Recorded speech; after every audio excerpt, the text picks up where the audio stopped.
তো প্রিয় শিক্ষার্থী বন্ধুরা, আশা করি তোমরা সবাই ভালো আছো। আল্লাহর রহমতে আমি ভালো আছি। আজকে আমি তোমাদের সামনে একাদশ ও দ্বাদশ শ্রেণীর গণিত দ্বিতীয় পত্র থেকে আমি একটা গুরুত্বপূর্ণ প্রশ্ন সমালোচনা করব। তা হচ্ছে কণিক থেকে, দ্বিতীয় পত্র কণিক অধ্যায় থেকে, অর্থাৎ প্রশ্নমালা 6.1 থেকে। আমি আজকে তোমাদের সামনে যে প্রশ্নটা সলিউশন করবো তা কিন্তু পরীক্ষা অনেক বেশি বেশি আসে। এর জন্য আমি আজকে ভিডিও ক্লাসের মাধ্যমে তোমাদের সামনে সলিউশন করে দেখানোর চেষ্টা করব। তোমরা যদি জানতে চাও বা তোমাদের যদি বুঝতে অসুবিধা হয়, তাহলে অবশ্যই আমার এই ভিডিও ক্লাসটি শুরু থেকে শেষ পর্যন্ত দেখতে হবে এবং আমার সাথে থাকতে হবে। আর এই প্রশ্নটি যে বই থেকে নেওয়া আছে তা রূপান্তর প্রকাশনী বই থেকে আমি প্রশ্নটি নিয়ে আসি। নাম্বার হচ্ছে 8-এর 1 নাম্বার। খুবই গুরুত্বপূর্ণ একটা প্রশ্ন। দেখো এখানে যে বৃত্তের উপবৃত্ত এত এবং শীর্ষবিন্দু 0, 0, তার নিয়ামকের সমীকরণ নির্ণয় করো। তাই অবশ্যই বুঝতে পারছো প্রশ্নটা খুবই ইম্পর্টেন্ট। তাই চলুন আমরা যদি নিয়ামক রেখার সমীকরণটা কিভাবে বের করব তার আগে চিত্রটা একটু অঙ্কন করে নেই।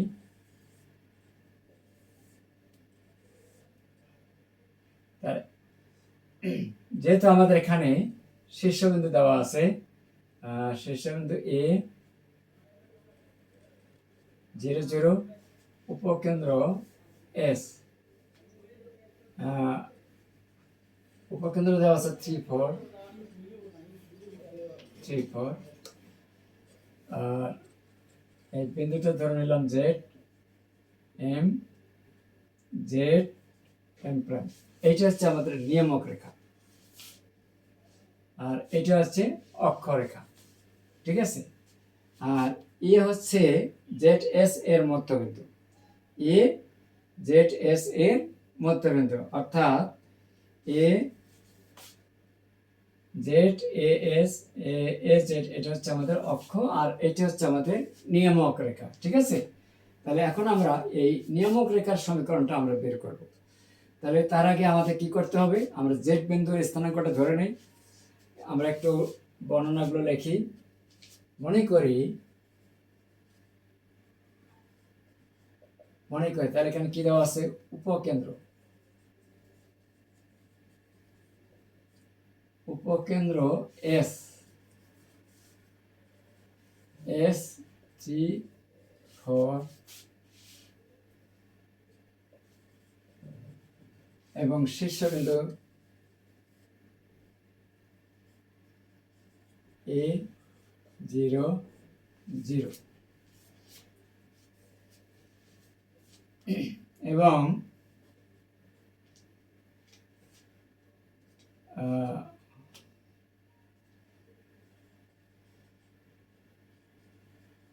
নিয়ামক ও অক্ষরেখা, অক্ষরেখা ছেদবিন্দু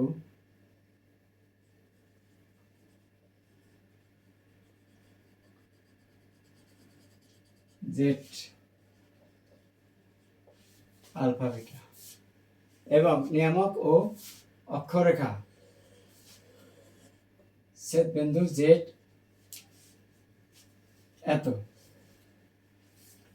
এখন আমরা জানি যেহেতু এ জেড এস এর মধ্যবিন্দু, এ জেড এস এর মধ্যবিন্দু, তাহলে অবশ্যই আমরা এখানে মধ্যবিন্দুর সূত্রটা অ্যাপ্লাই করব। তাহলে অতএব আমরা কি লিখতে পারি,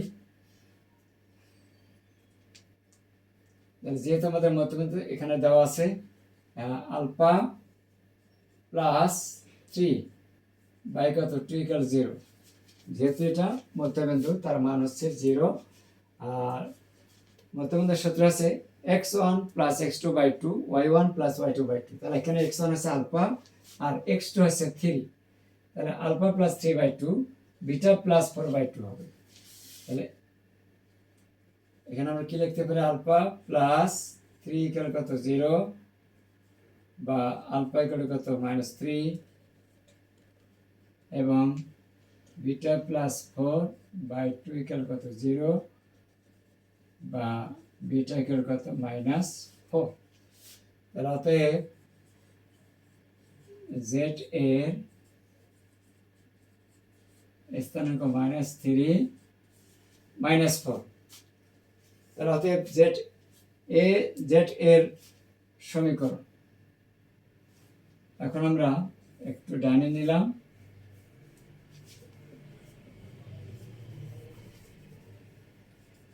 এ জেড এর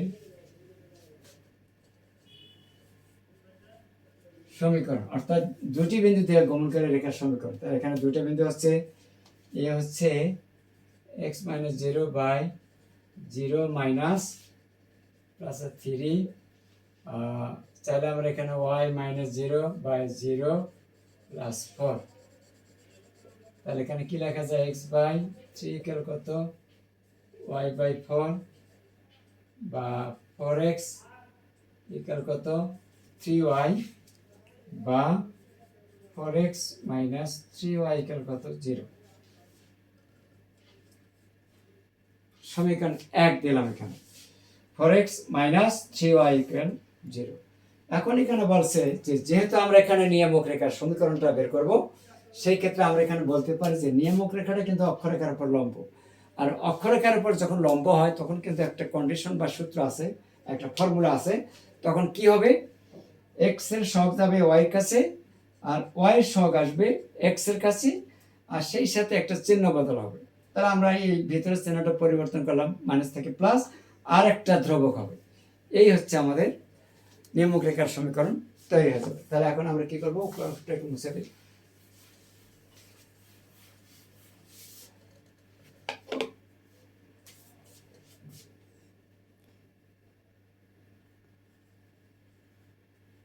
নিয়ামক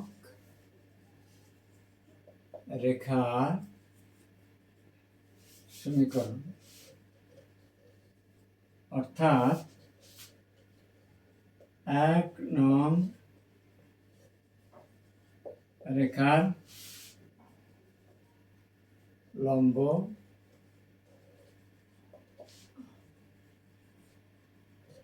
সমীকরণ। তাহলে এখন কি করব, এই 3 চলে আসবে x এর কাছে, তাহলে হবে 3x, আর 4 যাবে y এর কাছে, 4y, চিহ্ন চেঞ্জ হবে, প্লাস একটা ধ্রুবক হবে 0, যা এত বিন্দুগামী, -3 -4 বিন্দুগামী। তাহলে এখন আমরা কি করব, এই বিন্দুটা আমরা এখানে বসাবো। তাহলে আমরা কে এর মান পেয়ে যাব, কে এর মান বসাতে নিয়ামক রেখার সমীকরণ হয়ে গেল, সহজ। তাহলে এখন আমরা এই বিন্দুটা এখানে বসাই দেই। তাহলে এখানে x এর মান আছে 3, তাহলে এখানে 3 into -3 plus 4 into -4 plus k equal 0, -9 -16 plus k equal 0, অতএব k ইকুয়াল কত 25। তাহলে -9 -16 যোগ করলে -25, ডানে গেলে +25।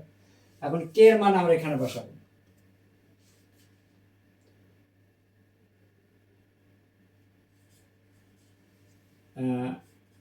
নির্ণয়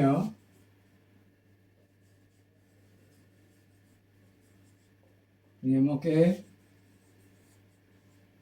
সমীকরণ, এই যেটা, তাহলে 3x প্লাস 4y ইকুয়াল কত 0। এই হচ্ছে আমাদের নিয়ামক রেখার সমীকরণ, খুবই সহজ।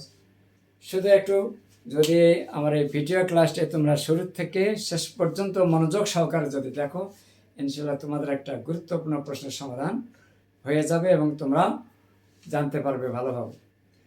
তার পরিশেষে আমি বলবো, আমার এই ছোট্ট ভিডিও ক্লাসটি তোমাদের কাছে কেমন লেগেছে তা অবশ্যই কমেন্টসের মাধ্যমে একটু জানিয়ে দেবে। আর সেই সাথে এই ভিডিওটি যারা আমার পেজ থেকে দেখছো তাদেরকে অনেক ধন্যবাদ। আর যারা হয়তো নতুন, ভিডিওটি যদি যখন সামনে আসবে অবশ্যই একটা লাইক কমেন্টস করি এবং শেয়ার করে আমাদের সাথে থাকুন। আর পরবর্তী যদি তোমরা নতুন নতুন ভিডিও যদি পেতে চাও তাহলে অবশ্যই শেয়ার করে আমার সাথে থাকুন। ধন্যবাদ সবাইকে, আজকে এই পর্যন্ত।